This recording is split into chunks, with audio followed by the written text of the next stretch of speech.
got him. Got him, but I wasted my... See how, like, slow my shot is? There we go.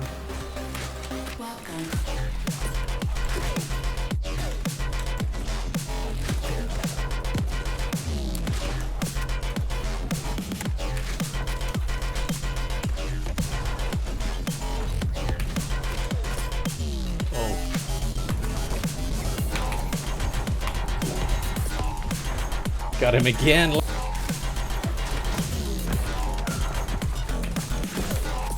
Let's go.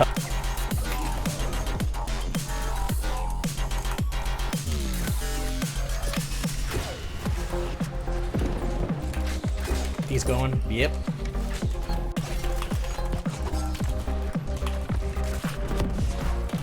Oh, great. Oh my god. What the fuck? That's one more, thank you.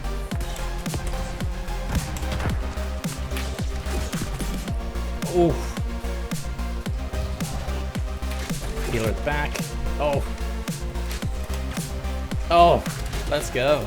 Into season 3 that's worked well in the PTR so far. Again, this isn't even full BIS, it's not even full level, but it's been working for what we've been able to craft so far, and it's a good base. Alright, so to combat all of that elemental damage from the muskets, all of that arcane damage from the flails, we're going to be running the sided elemental ward on 3 pieces, plus the extra range damage, elemental aversion on all the pieces. On the particular build, refreshing, again, we can only use 4, it's limited to 4, so I'm 2 over, so I'd be swapping 2 of these perks for something to combat the rapier and something to combat the bow in one of the other perks that you may have. So just keep that in mind. If we look at the chest piece, sided elemental ward, once again, freedom, elemental aversion, and refreshing. On that chest piece, again, we're going with the heavy chest piece for the maximum physical and elemental, I guess, armor. Overall, we go to the medium glove, sided elemental ward, freedom, elemental aversion, and refreshing once again. We're on to the medium leg wear, sided thrust ward, again, just to help with some of the other bows and some of the muskets. Freedom, elemental aversion, and refreshing. Again, you could change that refreshing out, swap that to something else. Freedom, elemental aversion, lasting rain of arrows for the actual medium footwear with the sided thrust, and that's a good base that worked really well so far. Again, this could change. If it does, I'll keep crafting, I'll keep creating new builds, and we'll see where we're at come season 3 on launch, depending on any changes. All of this has been scaled to 675 when we went into OPR, so this isn't even BIS. Again, there's going to be changes, but it's a good base, at least something to strive towards and to start with. So I went with the Ignited Gambit. It should be the nature damage, but we can change that, that's fine. Keenly Jagged, and Enchanted was not too bad. It was the best rapier that I could find out of opening hours and hours of boxes and not doing too much of the content, but just trying to craft. I can try and craft a better rapier later on. Alright, from there we're going into the bow. Again, this was one of the particular bows. There's going to be a number of different combinations to test. The Boreal Gambit, 12% damage while his stamina is not full, plus the nature damage. Again, if you're going to run a full nature on your armor, on the new kind of gear perk, damage perk that you could put in there, that would be really nice. A Boreal Attunement, again, you've got the nature there again. The Vicious for the critical, plus running Keenly Empowered. And the Keenly Empowered here on the bow is important because we've obviously got empowering explosive arrow on the actual headpiece. So we're going to have 20% increased damage for 21% for 10 seconds. That perk stacks once. But then we've also got the Keenly Empowered on critical, and that stacks. And then we've also got it down here on the ring, empowering toast, gain 10% in power for 4 seconds. So really nice. Again, these rings are just ones that we've been using. A waste of refreshing, I know, but this was just something that we're using as a base. Stamina recovery, also important as a bow player. Alacrity, there's going to be better amulets to use. This is all we were using in that current builds for that OPR. Slash ward, again, similar to the champion's ring here, but we've got the thrust damage, keen awareness, and the bloodletting. You might swap that out if you wanted that extra stamina. But again, this ring was given to me, but empowering toast and refreshing post a refreshing toast and refreshing the max cooldown. So again, with 2 refreshings over the actual cooldown, but in the light gear I've sorted it, and we'll go through that comparison.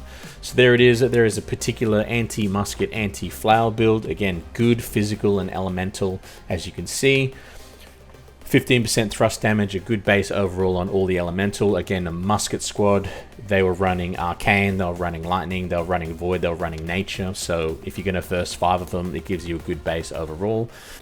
All right, let's look at the quick attributes here. So we're looking at 500 dexterity, 100 con once we get into OPR. Health is looking really nice at 12,000. Again, we're looking at good damage overall, but we can get into some clumps. Survivability is really nice here, so we are able to maintain and stay into the fights longer, which is really nice. All right, let's look at the particular tree, and how we're doing that also, by the way, is we're using the new food, and we can do that through the banana pudding. So increased dexterity 48 by 50 minutes. All right, so let's look at the bow tree. Again, this is the bow tree, very similar build to the current Season 2 war builds and also our OPR PvP builds. This is pretty much a stable of what the war guys are running, maybe a few tweaks here and there depending on which is your personal preference and playstyle. Catch me if you can. Some people don't like it because it's only works while you're in 3 foes. Some people think it's a dud perk. I personally like it. Gets me out of a pickle. Again, it's up to you. And inflicting rending headshots is working really nice if you can hit those headshots. Closing in if you want that extra pressure onto the target. Looking at dodge and weave, archer's speed, mark, deal 10% more damage. Obviously we've got our battle precision, so debuffs last 20% longer. Rain of arrows, all 3 on the tree plus the slow, and that gets us to deal 15% more damage for 5 seconds after the dodge. We go into the hunter skill tree, again just to finish the targets. Penetrating shots looking nice. You could put more perks into that if you wanted.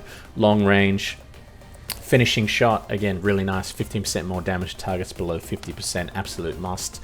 Again, heavy attacks fly faster, deal 10% more damage.